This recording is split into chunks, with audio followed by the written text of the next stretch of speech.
Hi everyone, welcome back to Akshita's recipes. So today I'm showing you all a very simple Gavarichi Bhaji, how I make it at home.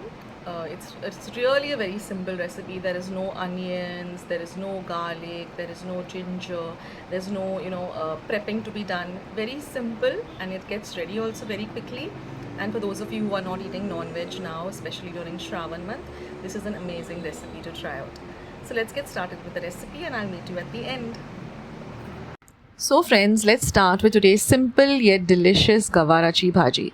So after breaking the gavar like this, I'm just soaking it into some water in which I've added some salt for about 5 to 10 minutes. Then you rinse it, drain the water and rinse it really well under some running water. So now I'm going to heat about 1 tablespoon of oil in my pot or pan. Once our oil is nice and hot, we're going to add a very simple bagar or fodni. So I'm going to start with 1 teaspoon of mustard seeds. Now this teaspoon of mine is a half teaspoon measure. So this I'm putting about 1 teaspoon of mustard seeds, mohori or rai. Let them splutter really well in the hot oil. Then we're going to add half a teaspoon of cumin seeds or jeera, followed by half a teaspoon of asafoetida or hing, and half a teaspoon of haldi powder or turmeric. This is all that we are going to add to our bagar. Mix all of this really well together. And now we're going to add the cluster beans or the gavar. Okay. And mix it really well in this bagar oil.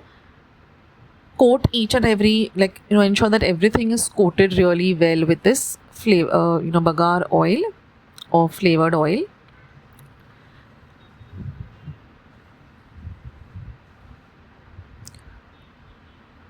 And now we're going to add some salt to taste. So generally we always add salt, at the end of once the vegetable is cooked. But for gavar, we add salt before because it helps in the cooking process.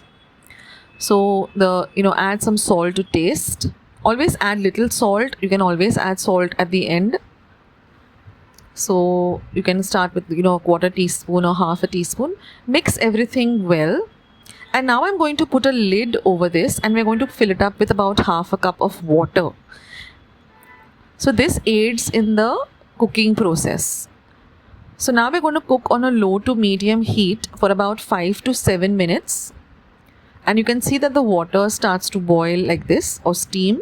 We're going to add all of this water to the gavar because gavar really needs to be cooked, well. Otherwise you have this raw taste which is not really good. So we're going to add this hot water. Don't add cold water because then it stops the cooking process. Give everything a real good mix. And now we just have 2 more ingredients or 3 more ingredients rather to add to this, and your Gavarichi Bhaji will get ready. So now just cover and cook this again on a low heat for 5 to 7 minutes, stirring in intervals. And then you will see that your gavar is really nice and cooked and soft. For beginners, you can also take out a little in a vati and just, taste it to see that it's cooked. And now we are going to add some chilli powder. So I'm adding about half a teaspoon, but you can add according to your taste if you want it more spicy or less spicy.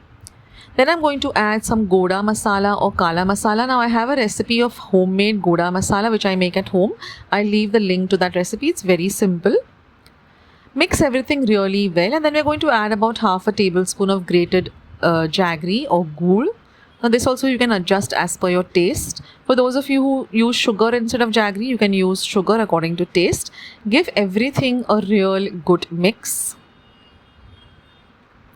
So we want the jaggery to melt. And I'm going to just put some grated coconut as well, about 2 teaspoons of grated coconut. Mix everything well, cover it and cook it till all the jaggery melts. Again on a low to medium flame, stirring in intervals, and there you can see our lovely Gavarichi Bhaji or cluster bean Bhaji is all ready. You can enjoy this with some polis or some hot steamed rice and amti or dal.